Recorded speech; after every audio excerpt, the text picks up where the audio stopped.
So hi, this is Jamie from Shanti with a quick tip for you on working with Transitions Essence Blend.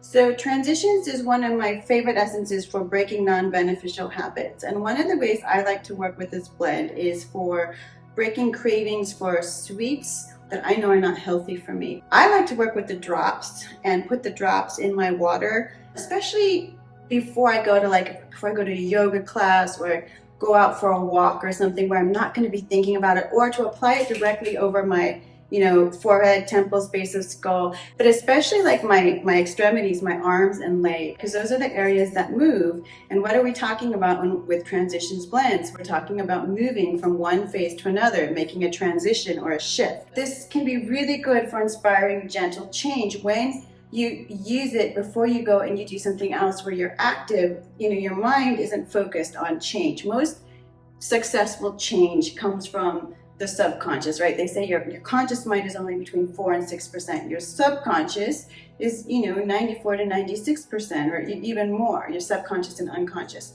That's why me being a hypnotherapist and doing a lot of work with regression work and whatnot, I like to work with this when I'm not focused on it. Because if you're focused on the thing you want to change, you can get too in it. Whereas applying this and letting the energy or the frequency work while you go and you have some other kind of positive behavior that takes your mind out of that space, to me is one of the best ways to really get the most from this essence. But I also like to use it, let's say I'm trying to break a sugar craving or something. I love my sweets. Anytime, I want to go for that chocolate bar, or, not that there's anything wrong with going for the chocolate. I'm just saying, if I'm getting a little too into it and I know that my body needs balance, then I might use that, I might work with this to help my energy just feel more balanced without that. So that would be our Shanti Transitions blend. Thank you very much.